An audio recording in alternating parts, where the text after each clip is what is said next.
Title பராசக்தின்றது ஒரு பயங்கரமான title Tamil cinema வரலாற்றுல. அந்த டைட்டில் உங்களுக்கு கிடைச்சிருக்கு. அதுதான் பெருமையா இருக்கு, அந்த டைட்டில் நம்ம கிடைச்சிருக்குன்னா. ஏன்னா பட் அந்த அளவுக்கு டைட்டிலுமே நம்ம படத்துக்கு ஜஸ்டிஸ் தான் நான் சொல்றேன். ஏன்னா அந்த அளவுக்கு சென்சிட்டிவான டாபிக் நம்ம எடுத்திருக்கோம். அதே மாதிரி கண்டிப்பா அந்த டைட்டில் நம்ம இது பண்ண மாட்டோம், அந்த அளவுக்கு கான்ஃபிடண்டா இருக்கும். ஸோ டைட்டில் நம்ம கிடைச்சது தான் ரொம்ப ஒரு பெருமையாக இருக்குது எனக்கு. அதுதான் டே ஒன்னே டிசைட் பண்ணதான் அந்த டைட்டில் நம்ம புது டைட்டில் தான் போகிறோம்னு சொல்லிட்டு தான்.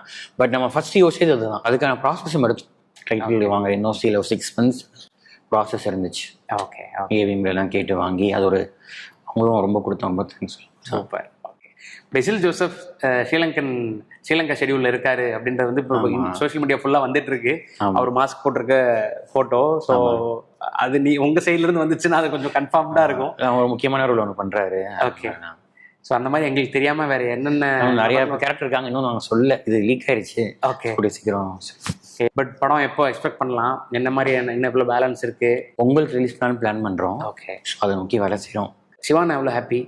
ஒரு பயங்கர ஹாப்பி. அவருமே நீ எடுத்துக்கோங்களேன், எல்லாமே இது ஒரு நம்ம எடுக்கிற எல்லாமே ஒரு லைவ் லொக்கேஷன் இருக்கும். ஏன்னா அந்தந்த டைம்ல அந்த ஒரு 60s இருக்கிறனால நம்ம ஐகானிக் லொக்கேஷன்ஸ் எங்கே இருக்கோம் அங்கே தான் ஷூட் பண்ணுறோம்.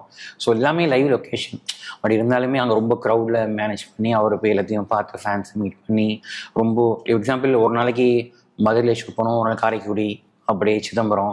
ஸோ எல்லாமே ஒரு ட்ராவல். ஸோ அவரும் சலிக்காமல் எல்லா நாளும் ஷூட்டிங்